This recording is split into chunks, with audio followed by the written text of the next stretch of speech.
नमस्कार दोस्तों, मैं हूं आपका दोस्त संचित। स्वागत करता हूं नॉलेज गेट प्लेटफॉर्म पे। आज एक बहुत इंपॉर्टेंट अपडेट लेके आया हूं, बहुत बड़ी खुशखबरी लेके आया हूं।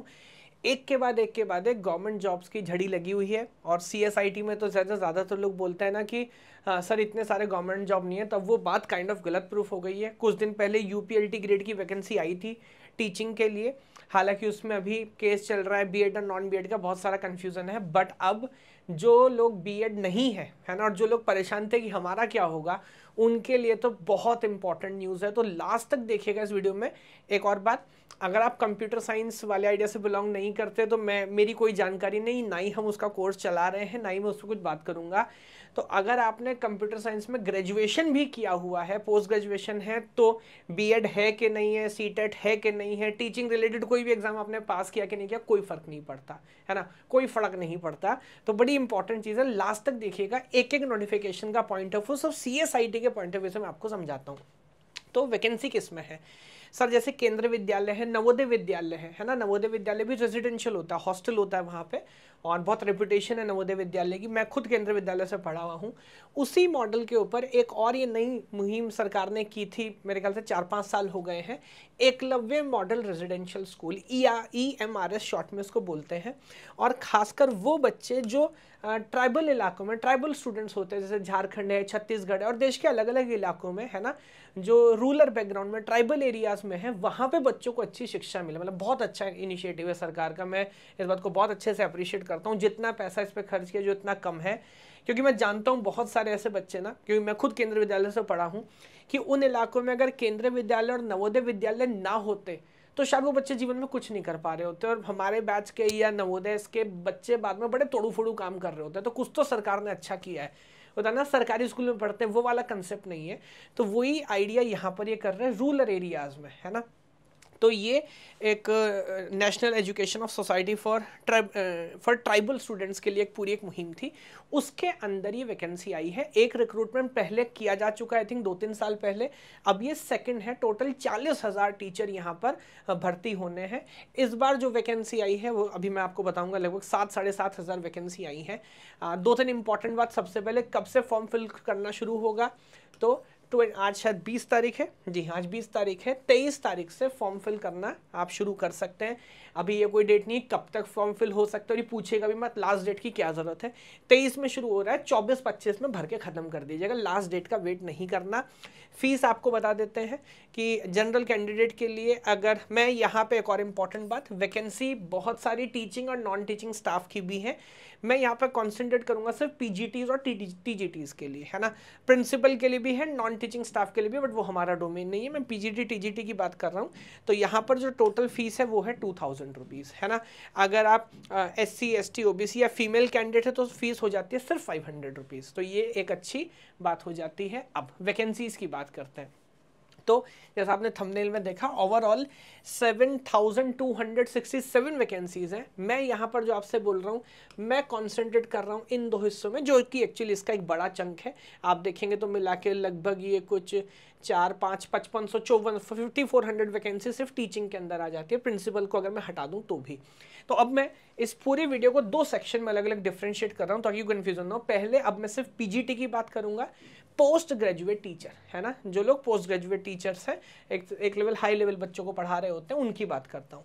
उसमें भी मैं कोई और बात नहीं कर रहा, मैं यहाँ पे सिर्फ कंप्यूटर साइंस की बात करने आया हूँ। तो हमारे फील्ड में जो है वो है 154 वैकेंसीज। अगर आप इसमें से बाकी किसी भी और टॉपिक के लिए तैयार कर रहे हैं तो मैं ना उसमें आपकी कोई मदद कर सकता, और मैं उसके लिए कोर्स चलाता भी नहीं हूँ, क्योंकि मेरा डोमेन एक्सपर्टीज़ नहीं है। और कोई कैसा पढ़ाता है कैसा नहीं पढ़ाता है उसमें बड़ी दिक्कत है। तो हम उतना ही काम करते हैं जितना कर पाएँ, सबसे अच्छा कर पाएँ। तो मैं सिर्फ ये 154 वैकेंसीज की बात कर रहा हूँ। बाकी आप देख सकते हैं कैसे अनरिजर्व 64 है, EWS में 15 है, OBC नॉन क्रीमी में 41 आ जाती है अकॉर्डिंगली। अब इसके अंदर अगर जाते हैं, सैलरी सर सबसे इंपॉर्टेंट है। तो ये देख सकते हैं आप, जो पे स्केल है लेवल 8 का है, 47,600 से 1,51,100 तक का ये पे स्केल होने वाला है। तो आप हिसाब लगा सकते हैं फाइनल सैलरी क्या बैठेगी। मैं जब थोड़ा सा मेरे को जानकारी होगी समय के साथ मैं आपको अपडेट करूंगा। बहुत इंपॉर्टेंट बात है, क्योंकि रेजिडेंशियल स्कूल से तो रहने की व्यवस्था भी वहाँ पर आपको, जैसा मेरा अंदाजा है, मिलती है, क्योंकि केंद्रीय विद्यालय में हमारे स्टाफ क्वार्टर्स होते थे वहीं पे। तो कहीं आना नहीं जाना नहीं, बिल्कुल सरकार के दामाद बन के आप बैठे हुए हैं अंदर। ठीक है सर, अब बात कर लेते हैं सिलेक्शन होगा कैसे। तो पेपर 2 चरण में होगा, टीयर 1 टीयर 2। टीयर 1 जो है वो आपका प्रिलिमिनरी एग्जामिनेशन है, जो क्वालिफिकेशन एग्जाम है, कंप्यूटर बेस्ड एग्जाम नहीं है, ओएमआर शीट पे बबल आप फिल करेंगे और ये पूरा ऑब्जेक्टिव होने वाला है। उसके बाद जो पेपर 2 आपका होगा, यानी कि जो मेन एग्जाम आपका होगा, ये मिक्स है subjective plus objective, descriptive and objective दोनों चीज़ें यहाँ पर होंगी। मैं एक एक करके बताता हूँ। जैसे यहाँ पे आप देख रहे हैं जो हमारा प्रिलिमिनरी एग्जामिनेशन है, ओवरऑल आप देख सकते हैं यहाँ पे इसके 2 पार्ट हैं। एक हमारा ये ऊपर वाला पूरा पार्ट हो गया, एक हमारा अलग से पार्ट हो गया। तो ओवरऑल आप मान सकते हैं 120 टोटल मार्क्स है। 100 मार्क्स में 10 नंबर का आपका आने वाला है जनरल अवेयरनेस। 15 क्वेश्चन, हर क्वेश्चन 1 नंबर का है और नेगेटिव मार्किंग भी है। सही क्वेश्चन पे +1, नेगेटिव में -1/3 है ना। तो ये बात याद रखिएगा, नेगेटिव मार्किंग भी है। एक क्वेश्चन 1 नंबर का, general awareness 10 question, reasoning ability 15 question, knowledge of ICT basic technology वाला 15 question, teaching aptitude 30 questions, then domain knowledge. अब यहाँ पर एक तो experimental activity based, pedagogy and case study based questions और एनपीसी जो नेशनल एजुकेशन पॉलिसी 2020 है उसके बेस पे टोटल 30 क्वेश्चंस यहाँ से। तो ओवरऑल मिलके हो जाते हैं 100 क्वेश्चंस 100 मार्क।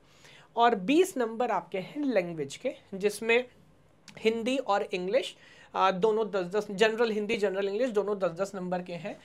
ये वाला जो सेक्शन है इसमें कम से कम 40% मार्क्स लाना ज़रूरी है। तो 20 नंबर का 40 हो जाता है 8, तो कम से कम 8 नंबर आपको, ऐसा नहीं हिंदी इंग्लिश में अलग अलग मिला के ओवरऑल 20 में से 8 क्वेश्चन सही करने ही करना है।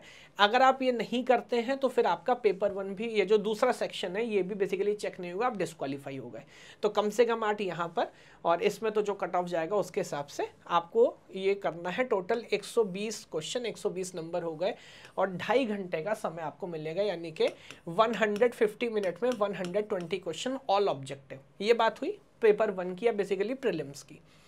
अब इसके बेस पे शॉर्ट लिस्टिंग होगी और जितनी भी वैकेंसीज है 1:10 के बेस पे आपको, फॉर एग्जांपल अगर मान लीजिए हम फॉर एग्जांपल बात कर रहे हैं पीजीटी के लिए, अगर 154 वैकेंसी हैं तो लगभग 1500 बच्चे जो हैं उनको बुलाया जाएगा, बच्चे बोलना गलत होगा, 1500 एस्पिरेंट्स जो होंगे उनको बुलाया जाएगा मेन एग्जाम के लिए। अब आ जाते हैं मेन एग्जाम पे। एक और इम्पॉर्टेंट बात, फाइनल मेरिट जो है वो सिर्फ मेन एग्जाम पे बेस पे होगी। तो पेपर 1 सिर्फ क्वालिफाइंग है, इसका फाइनल रिजल्ट मेरिट में कुछ एडिशन नहीं होगा। दूसरा, यहाँ कोई इंटरव्यू नहीं है, बस आप मेन एग्जाम में अच्छा नंबर लेंगे, आप प्रिंसिपल के लिए इंटरव्यू है, पीजीटी टीजीटी के लिए कोई इंटरव्यू नहीं है। आगे बढ़ते हैं सर। तो यहाँ पर आप देख सकते हैं, जो मेरा अंदाज़ा है अभी डिटेल नहीं है, इन्होंने बोला 40 क्वेश्चन ऑब्जेक्टिव है और 15 क्वेश्चन डिस्क्रिप्टिव है। टोटल 100 नंबर का पेपर है, 60 है, तो अंदाज़ा क्या है, तो प्रैक्टिकलिटी है। 4 नंबर का एक डिस्क्रिप्टिव क्वेश्चन है जो आपको लिखना होगा और एक एक नंबर के 40 ऑब्जेक्टिव है। तो 40-60 की रेशो है, 100 नंबर का आपका ये पेपर होगा। और यहाँ टाइम और थोड़ा सा ज़्यादा मिला, 3 घंटे, तो और थोड़ा सा डिटेल में, क्योंकि लिखने में समय लगेगा, इसके लिए आप जा सकते हैं। फाइनल मेरिट सिर्फ इसी एग्जाम के ऊपर बनेगी, है ना। तो आई थिंक ये बात मैंने क्लियर कर दी है। अब बात आ जाती है क्वालिफिकेशन की। तो सर क्वालिफिकेशन में एज जो है ये बड़ी लिबर्टी है, क्योंकि बाकी सरकारी नौकरियों में 28 साल 30 साल रहती है, दिल्ली में तो टीचिंग में भी 30 ईयर है, बट यहाँ पर 40 ईयर है। और उसके बाद भी ये जो रिलैक्सेशन है, अभी मैं आपको कैलेंडर दिखाऊंगा, पूरा जो शेड्यूल है, SC ST OBC या अगर कोई फिजिकल डिसेबिलिटी है तो उसमें वो एक्सटेंड होके 55 ईयर्स तक जा सकता है। 55 ईयर्स तक, तो मान लीजिए आप 54 ईयर के भी हैं और कुछ कैटेगरी के अंदर आते हैं, then you may be eligible. तो बहुत अच्छा ऑप्शन है। जिनकी नौकरी नहीं लग पाई, जो मानो और छोड़ के बैठेगी अब हमारा क्या होगा, सर आपका यहाँ हो सकता है ना। अब आ जाते हैं क्वालिफिकेशन पे। तो यहाँ देखिए क्लियर कट मेंशन है, इस बार प्रेफरेंशियल क्वालिफिकेशन जैसा भी कोई ड्रामा नहीं है, क्लियर कट बोला है। It is clarified that the promotion for promotion in future BEd will be required. Future promotion के लिए रिक्वायर्ड है, नौकरी पाने में या सिलेक्शन में आपके पास बीएड हो या ना हो, इस बात से सरकार को कोई फर्क नहीं पड़ रहा। तो बहुत इंपॉर्टेंट बात है, बड़ा मौका है उन लोगों के लिए जिनके पास बीएड नहीं है ना। यूपीएलटी से अच्छी वैकेंसी है टेक्निकली। खैर मैं अच्छी बुरी की बात नहीं करता, बट उन लोगों के लिए तो एकदम ये आशीर्वाद की तरह जिनके पास बीएड नहीं है। बाकी पोस्ट ग्रेजुएशन आपका होना चाहिए, MSc MCA ME MTech कुछ भी आपने किया हो और मिनिमम 50% मार्क्स है, वो कोई बड़ी बात नहीं है। ये अगर आप है आपके पास तो आप एलिजिबल हो जाते हैं। मैं फिर से याद दिला रहा हूँ, बीएड और CTET वगैरह कुछ भी नहीं चाहिए, सिर्फ जैसे बोलते हैं प्लेन एक मीम वायरल हुआ था कुछ दिनों पहले कि प्लेन ग्रेजुएशन है, तो एकदम प्लेन अगर आपने मास्टर्स किया हुआ कंप्यूटर साइंस से, सर आप यहाँ पे पीजीटी के लिए एलिजिबल हो जाते हैं। अब मैं बात कर रहा हूँ टीजीटी के बारे में, बाकी कुछ बातें कॉमन है, वीडियो के लास्ट में करूँगा। तो टीजीटी पे तो और मज़ेदार है, यहाँ पर है 550 वैकेंसीज, तो बम्पर वैकेंसीज है टीजीटी के लिए, ध्यान रखिएगा। ओवरऑल 2500 से ज़्यादा वैकेंसी है, मैं सिर्फ अगेन बोल रहा हूँ कंप्यूटर साइंस की बात कर रहा हूँ। तो 550 वैकेंसीज यहाँ पर है, अकॉर्डिंगली आप देख सकते हैं कैटेगरी वाइज। यहाँ पर अगर देखते हैं पेपर का पैटर्न, आइडिया सेम है सर, बेसिक कुछ चेंजेस है। जैसे ये जो 100 मार्क वाला सेक्शन है ये बिल्कुल एकदम सेम है, उसमें कोई चेंज नहीं है। यहाँ पर जब आप आ जाते हैं तो यहाँ पे 20 की जगह 30 मार्क्स आ जाते हैं लैंग्वेज पे, 10 नंबर का हिंदी, 10 नंबर का इंग्लिश और 10 नंबर का एक और कोई लैंग्वेज आपको चूज करनी पड़ेगी, जिसमें आप देख सकते हैं 20 ऑप्शंस हैं, असमीज, बंगाली, बोडो, डोगरी, इंग्लिश, जो रीजनल लैंग्वेजेस भी हैं। मज़े की बात है, अब ऐसा नहीं आप बोलो सर कुछ मान लीजिए मेरी तरह है, संस्कृत तो मेरे ख्याल से इसमें नहीं है, तो मेरे को हिंदी आती है, इंग्लिश आती है, संस्कृत आती है, तो आप चाहें तो यहाँ पर भी फिर से हिंदी या इंग्लिश है क्या फिर से, नहीं इंग्लिश नहीं है, बट हाँ इंग्लिश भी है ना, हिंदी और इंग्लिश आप फिर से चूज कर सकते हैं। तो बेसिकली आपके पास ऑप्शन है, टेक्निकली हिंदी 2 बार हो गया, एक बार जनरल हिंदी, एक बार ये वाला हिंदी आ गया जो यहाँ से आप ले सकते हैं। बट क्लियर कट मेंशन है कि अगर आप ऐसा चूज करते हैं तो इनका जो स्टैंडर्ड होगा will be higher than the general English और हिंदी, है ना। तो अगर आप ऑप्शन में भी हिंदी चूज कर रहे हैं, जो थर्ड लैंग्वेज का ऑप्शन है, तो फिर हिंदी हाई लेवल की आएगी या इंग्लिश हाई लेवल की आएगी, बेसिक बात हो गई। बाकी सारी चीज़ एकदम सेम है सर। टीजीटी के लिए भी क्वालिफाइंग एग्जाम में फाइनल मेरिट में सिर्फ पेपर जो 2 आपका मेन है वो मैटर करेगा, बाकी चीज़ें अगेन सेम है, क्योंकि डोमेन ये हमारा डोमेन है सर, हम पढ़ाएंगे इसे सबसे बेहतर। 40 mark objective and then 60 mark subjective आपको लिखना है, टोटल 100 नंबर का है, कोई इंटरव्यू नहीं है, फाइनल मेरिट इसी के ऊपर बनने वाली है। अगेन पे स्केल में आप देखते हैं कोई खास डिफरेंस मुझे लगा नहीं, ये भी लेवल 7 का शानदार पे स्केल है, 44,900 से 1,42,400 का ये पे स्केल आ जाता है टीजीटीज के लिए। एज लिमिट आप देखेंगे तो यहाँ पर 5 साल कम है, जैसे वहाँ पर 40 है पीजीटी के लिए, यहाँ पर 35 ईयर आ जाती है। बाकी जो स्टैंडर्ड रिलैक्सेशन सेंट्रल गवर्नमेंट के हिसाब से हैं वो यहाँ भी लगेंगे, बट अगेन 55 मैक्सिमम, उससे ज़्यादा आप किसी भी कैटेगरी या किसी भी केस में कंसीडर नहीं करेंगे यहाँ पर, क्योंकि ये टीजीटी के लिए है। तो 50% ग्रेजुएशन लेवल पे, तो बीसीए हो, बीएससी हो, आप बीटेक हो, 50% अगर आपके पास है तो चलेगा। अगेन आप दूसरी बात देख सकते हैं, क्लियर कट मेंशन है, it is clarified that for the post of promotion to PGT बाद में बीएड रिक्वायर्ड है, तो प्रमोट हो गए बाद में टीजीटी से आप पीजीटी बनेंगे, उस समय बीएड चाहिए, ना ही प्रेफरेंशियल क्वालिफिकेशन है, ना ही बीएड वालों को कोई प्रायोरिटी है, ना ही सीईटी जैसा कुछ है, सिर्फ फिर वही बात प्लेन ग्रेजुएशन आपकी कंप्यूटर साइंस में है तो आप यहाँ पे एलिजिबल हो जाते हैं।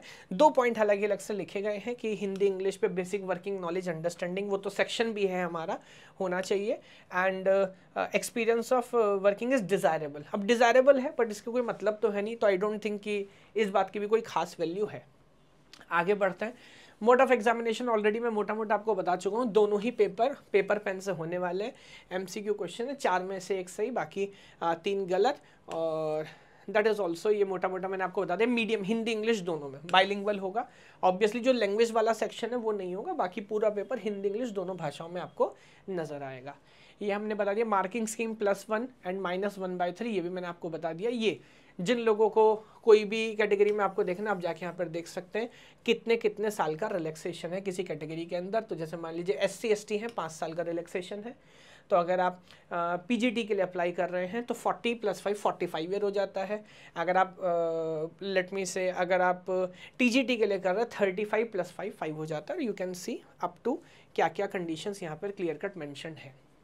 आगे बढ़ता हूँ, मज़े की बात है, आप अगर चाहें तो पीजीटी टीजीटी दोनों के लिए अप्लाई कर सकते हैं, जिसके लिए आपको सेपरेट एप्लीकेशन लगानी पड़ेगी। तो मैं पढ़ देता हूँ, कैंडिडेट में apply in more than 1 post if he or she is eligible. In such case candidate will have to pay the requesting fees separately for each of the application, तो दोनों की आपको अलग अलग फीस देनी पड़ेगी। However a candidate can apply only for 1 post of PGT in various PGT post. तो ऐसा नहीं कि पीजीटी में आप कंप्यूटर साइंस में भी, हिंदी में भी, या हो सकता है ना, कुछ लोग डबल ग्रेजुएट या डबल पोस्ट ग्रेजुएट होते हैं, तो एक पीजीटी पोस्ट के लिए अप्लाई कर सकते हैं, एक टीजीटी पोस्ट के लिए अप्लाई कर सकते हैं ऐसा। तो जो लोग मास्टर्स है फॉर एग्जांपल, वो दोनों में ट्राई करिए, डबल वैकेंसी हो गई। तो अगर आप सोचेंगे पीजीटी में इट इज़ नॉट 150, उनके लिए तो 600-700 वैकेंसी हो गई, टीजीटी वाला भी वहाँ पर आ गया। तो ये मैंने आपको बात बता दी, रिलैक्सेशन वाली बात बता दी। अब हम इसके ऊपर क्या कर रहे हैं, दो बातें हैं। एक तो केजी कम्युनिटीज़ हमने रिसेंटली लॉन्च किया, बहुत शानदार एक आइडिया है कम्युनिटी बनाने का, और ये बिल्कुल फ्री है। तो आप वीडियो में डिस्क्रिप्शन में आपको लिंक मिलेगा, आप सिस्टम पे आइए, लॉगिन करिए, और गवर्नमेंट जॉब्स की कम्युनिटी आपको मिलेगी जहाँ पर ऑलरेडी 1500 से ज़्यादा मेंबर हैं। इस वैकेंसी को लेके, बाकी वैकेंसीज को लेके जो कंप्यूटर साइंस रिलेटेड है, हमारा डोमेन फिक्स है sir, computer science related government jobs हैं, उसके updates, free notes, free content, जो जो चीज़ें फ्री हैं वो सारी चीज़ें यहाँ पर मिलती हैं। सबसे इंपॉर्टेंट बात, आपके जो डाउट्स हैं, जॉब को लेके डाउट है, टेक्निकल डाउट है, ऑपरेटिंग सिस्टम में, सीवी शेड्यूलिंग में डाउट है, आप यहाँ कर आके पूछिए, एकदम फ्री है। हमारी टीम, हमारे सब्जेक्ट मैटर एक्सपर्ट्स और बाकी दोस्त, बाकी स्टूडेंट्स आप सब आपस में एक दूसरे के क्वेश्चन सॉल्व कर पा रहे होंगे, डे टू डे बेस पे अपडेट कर रहे हैं। डिसिप्लिन रहना है, मोटिवेटेड रहना, तो सर कम्युनिटी से कनेक्ट रहना पड़ेगा। इंसान जो है सामाजिक, एक पशु सामाजिक जानवर है, मैं ऐसा मानता हूँ। तो इसमें ज़रूर एनरोल करिएगा, ये एकदम फ्री है। ये टेलीग्राम, व्हाट्सएप के बिल्कुल जो भसड़ है उससे अलग है, और हम लगातार मॉनिटर करते हैं, कोई गुड मॉर्निंग गुड इवनिंग नहीं, सीधे टू द पॉइंट डिस्कशन यहाँ पर होता है। तो ये आपको ज़रूर ज़रूर ज़रूर याद से ज्वाइन कर लेना है, एकदम फ्री है, लिंक में आपको डिस्क्रिप्शन मिलेगा, पॉइंट नंबर 1। और not only for EMRS, UPLT grade या बाकी जो भी अभी सुनने में आ रहा है, केंद्रीय विद्यालय, नवोदय विद्यालय में भी वैकेंसीज आने वाली हैं। जो भी वैकेंसीज, जो भी अपडेट आती है, हम यहाँ पर डालते रहते हैं। That is point number 1। Point number 2, जी हाँ, इसके लिए हमने डिसाइड किया कि हम कोर्स लेके आ रहे हैं। जैसे आपको पता है, गिनती के 2-3 कोर्स हम चलाते हैं, लेकिन क्योंकि ये जितनी भी टीचिंग वैकेंसी वाली जॉब्स आ रही हैं जो कंप्यूटर साइंस कैटेगरी के अंदर है, हम सिर्फ उसकी बात कर रहे होते हैं, और वो हमसे अच्छा कोई नहीं पढ़ाता। UPLT ग्रेड में जितना प्यार अपने हम लोगों को दिया है, इसने हमें मोटिवेट किया है कि हम इसके लिए भी लेके आए, क्योंकि नॉन बीएड वाले बच्चों को बड़ी तकलीफ थी, तो उनका ये समाधान है। 1 अक्टूबर से कोर्स शुरू होगा। अभी सिलेबस मेरे को नहीं पता, मतलब टेक्निकल तो जो होगा हम देख लेंगे। कोर्स बैकएंड पे हम काम कर रहे हैं। 1 अक्टूबर से कोर्स लॉन्च होगा। तो अभी आपको कोर्स क्यों ज्वाइन करना है, जितनी भी हमारी स्टैंडर्ड चीज़ें रहती है, रिकॉर्डेड वीडियो मिलेगा, लाइव वीडियोस, लाइव क्लासेस चलेंगी, बाकी subject by subject notes, practice questions, expert sessions आपके चलते ही हैं। उसके बाद टेस्ट सीरीज, वो जो सारी चीज़ें चाहिए इसको बेस्ट से बेस्ट बनाने के लिए वो मैं करूँगा। ये मैं आपको पर्सनल लेवल पे गारंटी दे रहा हूँ, नॉलेज गेट की टीम आपको गारंटी दे रही है। और फीस आप देखेंगे तो जस्ट 2222 है ना। इससे इतनी क्वालिटी इस कोर्स में दे पाना अपने आप में चैलेंजेबल है। टीम मुझसे बात कर रही थी, सर कैसे होगा, बट मैंने कहा हो जाएगा, कोई बात नहीं, हम शुरुआत करते हैं, अच्छी शुरुआत करते हैं, है ना। तो ये हालांकि अर्ली बर्ड ऑफर है, मैंने सोचा है कि स्टार्टिंग के 500 स्टूडेंट्स के लिए ऑफर है, बाद में हो सकता है फीस बढ़ जाए, बट स्टार्टिंग में भी 2-4-5 दिन या जब तक 500 सीट नहीं भर जाती तब तक ये वैल्यू यहाँ पर वैलिड है। दूसरी बात, UPLT में भी हमारे बहुत सारे बच्चे हैं जिनके लिए ये एलिजिबल है। तो आपको हमारे एक बार जो टीम है उससे कनेक्ट करना है, उससे बात करनी है, और आपके लिए फ़ीस जस्ट हाफ है। तो जो भी हमारे UPLT ग्रेड के बच्चे हैं उनके लिए फ़ीस सिर्फ होने वाली है 1111, सिर्फ 1100 रुपये आपको देने हैं, और इस कोर्स में भी आप एलिजिबल हो जाएंगे, एनेबल हो जाएंगे। जो जो चीज़ें, जो जो क्लासेस वहाँ चल रही हैं जो यहाँ चलेंगी, आप दोनों देख सकते हैं, क्योंकि कुछ कुछ चीज़ें चेंज है, जैसे पेडागोगी वगैरह, बहुत सारे ऐसे एरियाज़ हैं जो कि अलग हैं। इसके हिसाब से आप तैयारी करेंगे। फिलहाल आपको एलिजिबिलिटी इसमें नीचे 6 महीना दिखेगी, लेकिन अगर पेपर डिले होता, अभी कोई डेट वगैरह तो आई नहीं है, वो हम भी डिले करते चलेंगे, है ना। तो इस वीडियो में इतना ही था। बस 2 बातें मैं फिर से याद दिला रहा हूँ कि कोर्स आप ज्वाइन करो ना करो आपका मन है, बस मैं इतना बोल रहा हूँ कि कंप्यूटर साइंस की अगर बात है तो हमसे बेहतर, मेरी टीम से बेहतर, मुझसे बेहतर कोई नहीं चला सकता, ये गारंटी दे सकता हूँ। क्योंकि मैं नाम नहीं लूँगा, बट बहुत सारे बड़े बड़े इंस्टीट्यूट्स हैं जो 20 सब्जेक्ट के कोचिंग चला रहे होते हैं, मैं जानता हूँ। और मेरे पास तो ज़्यादातर बच्चे वही परेशान आते हैं जो कहीं और ज्वाइन कर चुके हैं, फिर आते हैं सर कोई पढ़ा नहीं रहा है, पढ़ा रहा है तो अच्छे से पढ़ा रहा है, सर उन्हें 20 सब्जेक्ट का ध्यान रखना है, मुझे एक सब्जेक्ट का ध्यान रखना है। तो बस ये सोच सकते हैं। और बाकी अगर कंप्यूटर साइंस में काम कर रहे हैं तो आपने मेरा काम करने का तरीका देखा होगा। पिछले 5-10 साल में कुछ ना कुछ तो हो सकता है आपने कॉलेज में एग्जाम के वक्त मेरा पढ़ा हो, तो रिलेट अगर कर सकते हैं तो मुझे ज़रूर मौका दीजिएगा। बहुत शानदार लेवल का कोर्स चला रहा हूँ, यूपीएलटी में तोड़ फोड़ मचा रखा है हमने, और बच्चे जो दूसरी कोचिंग ज्वाइन करते हैं परेशान होकर हमारे पास आ रहा है, तो डबल फीस ना लगे, इसमें प्लीज़ हमें मौका दीजिएगा। और अगर कोर्स भी नहीं ज्वाइन कर रहे हैं तो प्लीज़ ये जो हमारी कम्युनिटी ऐसे ज्वाइन करिए, तो एकदम फ्री है, और जितने भी अपडेट्स हैं, नोटिफिकेशंस हैं, सिलेबस हैं, डिस्कशंस हैं, मैं खुद यहाँ पर एक्टिव हूँ, है ना, इसको ज्वाइन करिए। चलिए, भगवान आप सभी को खुश रखे, और मैं मान रहा हूँ कि और जल्दी और वैकेंसीज आएँ, बस पढ़ना चालू कर दो। अब ये ऐसा मौका है ना, ये बार बार नहीं आता, अभी इलेक्शन होंगे, जो भी होगा किस्मत है। एकदम सूखा पड़ा हुआ था 4-5 साल से गवर्नमेंट जॉब का, अब बैक टू बैक जॉब्स आ रही हैं, तो मौके पे चौका मार दो, जो निकल गया भाई, फिर दोबारा सरकार का मन है ना, फिर दोबारा वैकेंसी आए नहीं आए, कितनी आए नहीं पता, तो प्लीज़ इस बार जान लगा के पढ़ाओ। थोड़ा समय लगेगा, एक बार पहिया घूमना शुरू हो गया तो कहीं ना कहीं चिपक जाओगे भाई। और खासकर एज रिलैक्सेशन वाला पॉइंट था, जो लोग हिम्मत छोड़ चुके हैं, मेरे को लगता है यार भाई तू भी एलिजिबल है, खैर मेरे को भरना नहीं है, बट 40 साल तक के लोगों को आप अप्लाई कर रहे हो, एलिजिबल बना रहे हो, तो मैं बहुत खुश हूँ इस चीज़ से, है ना। चलिए, तो भगवान आप सभी को खुश रखे। जय हिंद, जय भारत। सब डिस्क्रिप्शन आपको लिंक में मिलेगा, लिंक आपको डिस्क्रिप्शन में मिलेगा। ओके।